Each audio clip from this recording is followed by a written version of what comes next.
Hi everyone, welcome to this ProcessMaker 3 training session, which is part of the beginners training series powered by Diamond.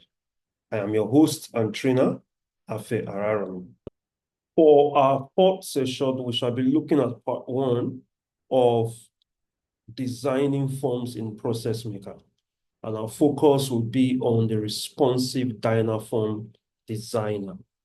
At the end of this session, you should know more about variables, classes of variables, all about how we handle variable naming in ProcessMaker, as well as how to create variables. In addition to all of that about variables, you should also become familiar with the Responsive Dynaform Designer window, various aspects of that window, how they can be useful to you when you are modeling or building a Dynaform in ProcessMaker.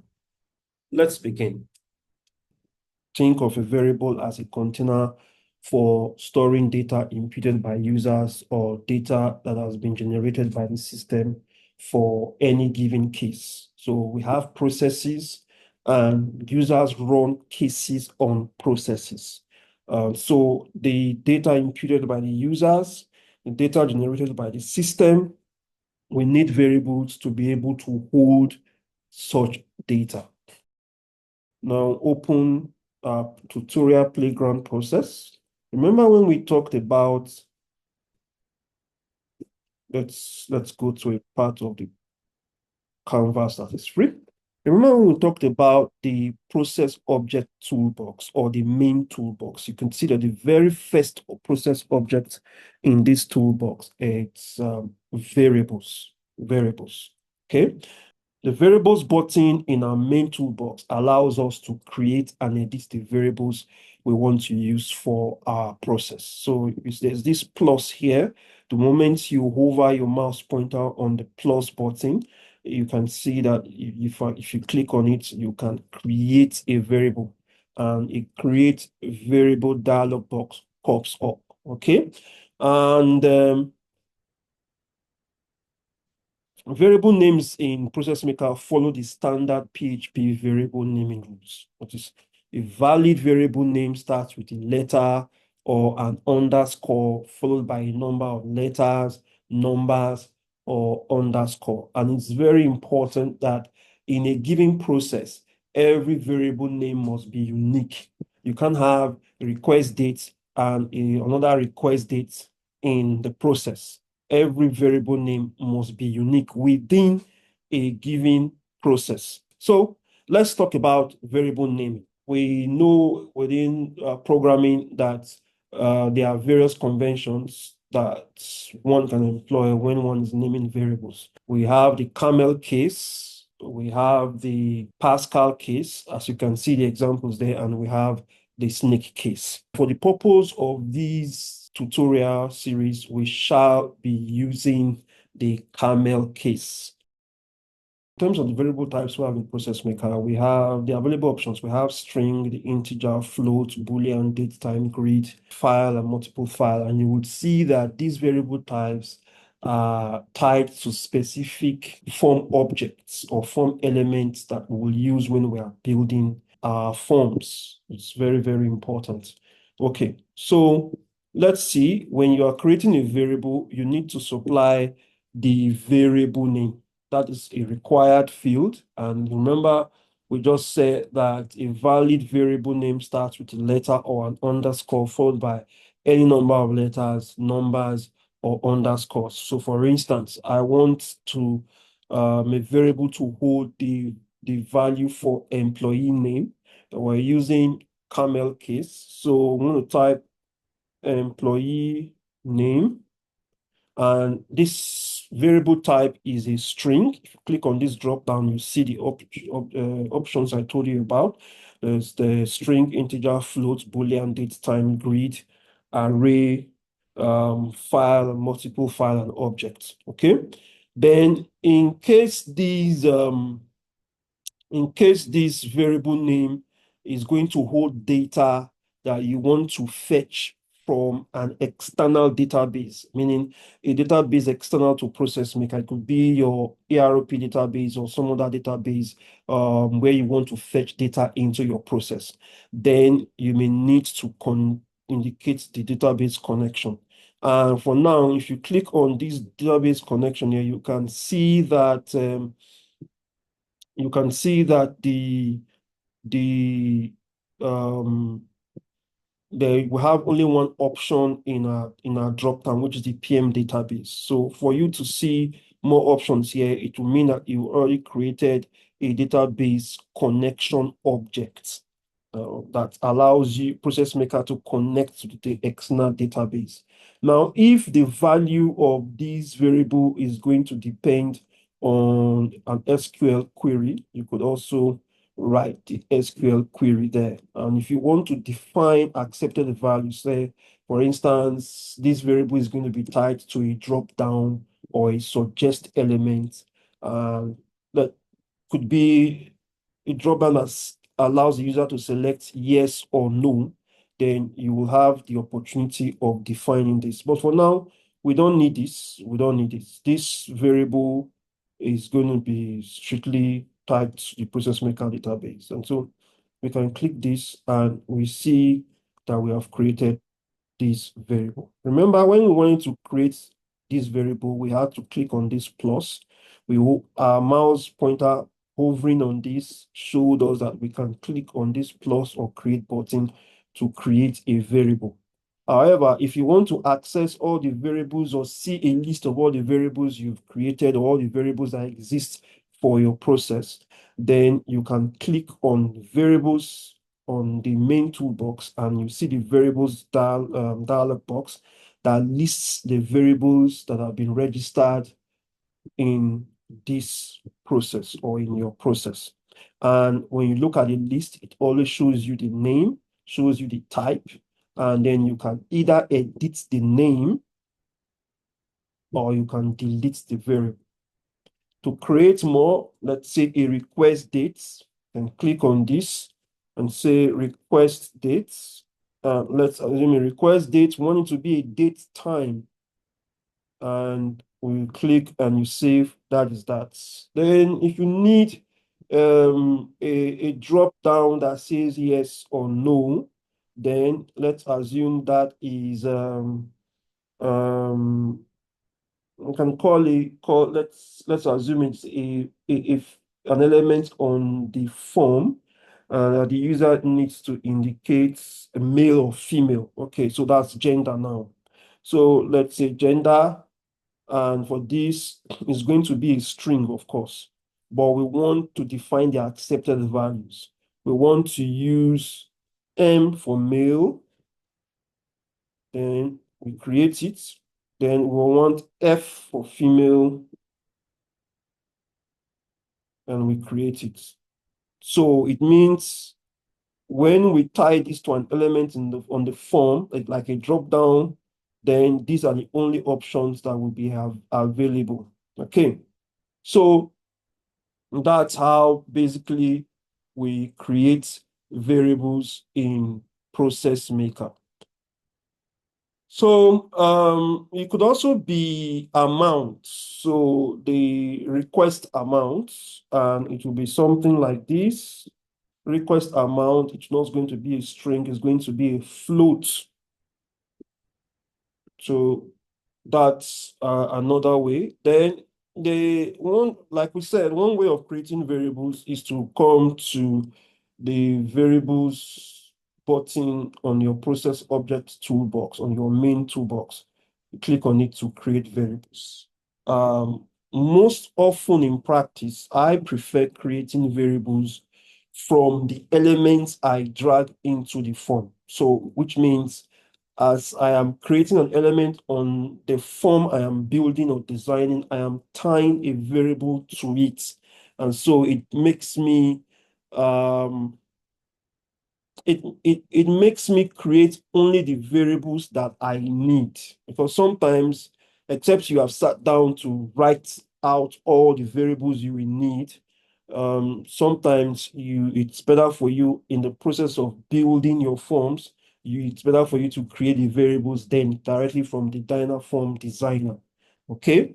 Now, if there are any other forms, variables I will need that are not tied to specific elements or form elements on a Dynaform, then I can come to variables here to create them, give them their proper name, give them the correct variable type or data type, and then move forward. So that's basically what we can do when it comes to creating variables in ProcessMaker 3. Moving forward, we're going to see a lot about the grid and the array and the file and multiple file when we discuss the responsive Dynaform Designer.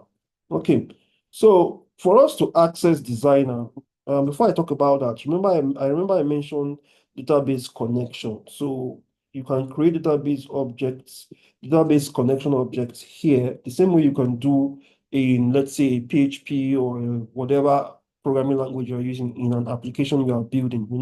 For you to connect to a database, you need to create a database connection. So this is what that allows you to do. For when you click on create, you're able to indicate. So for now, I have just my SQL here. You can indicate the encoding, what server IP, database name, the username, and what you need to connect to that. So for this instance, I only have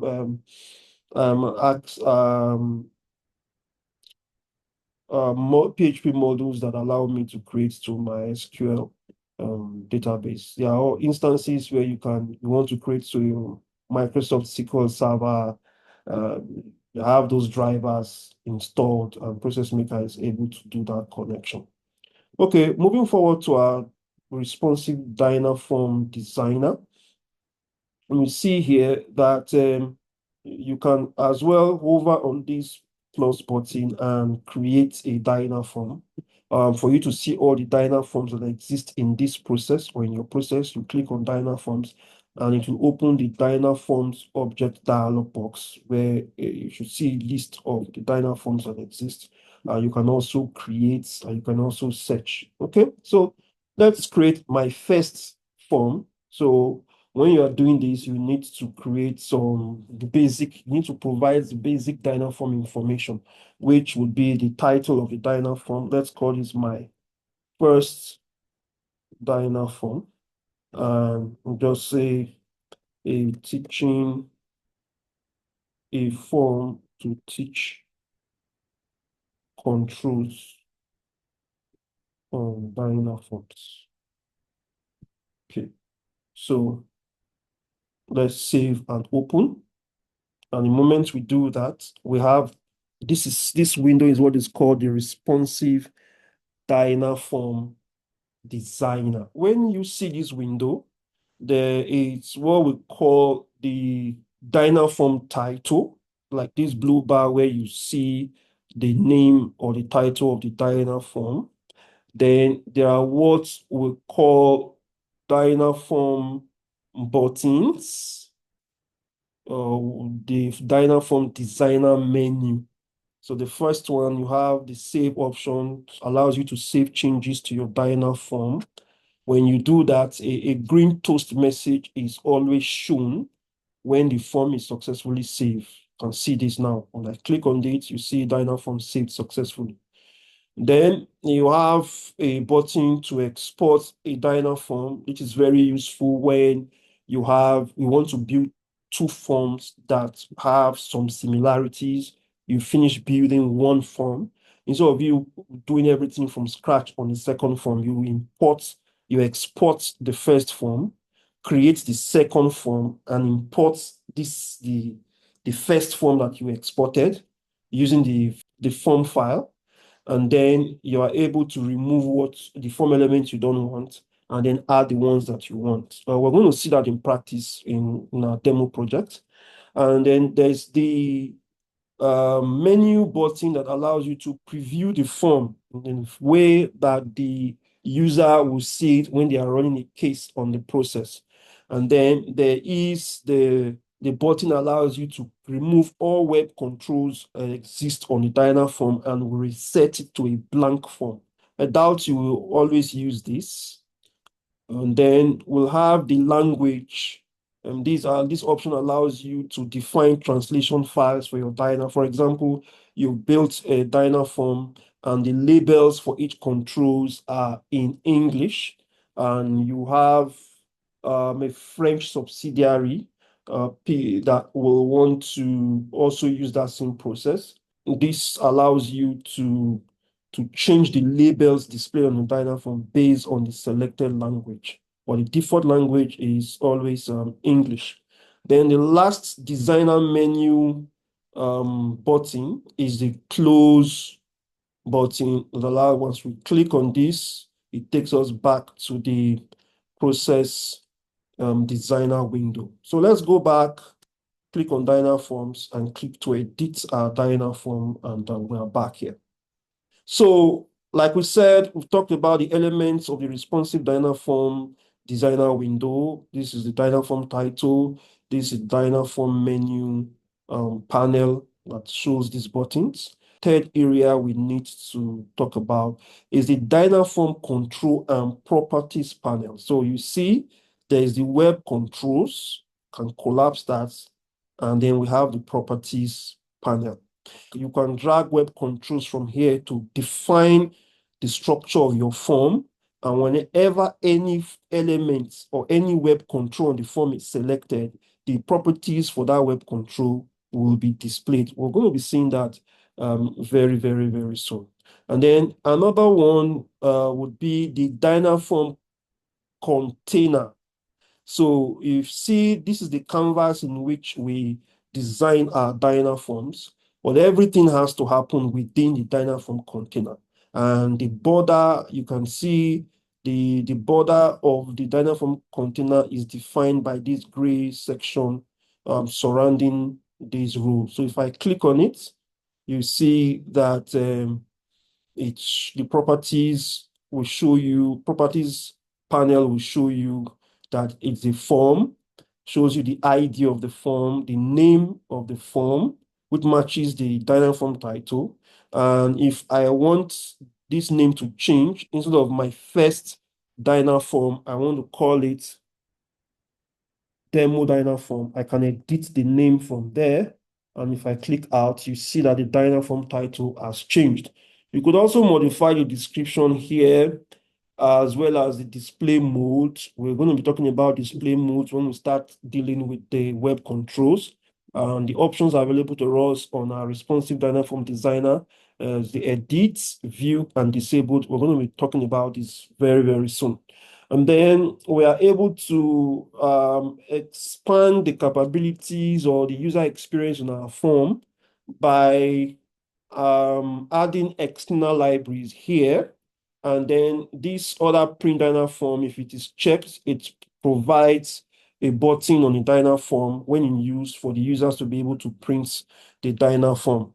The one other thing I want to mention is the JavaScript. So for us to be able to extend user experience, create some form of, add some dynamism to define the dynamic nature of the form as the user interacts with the form, we can add JavaScript logic to the form. So this is where we do that. That has to happen on the form itself, the Dynaform container.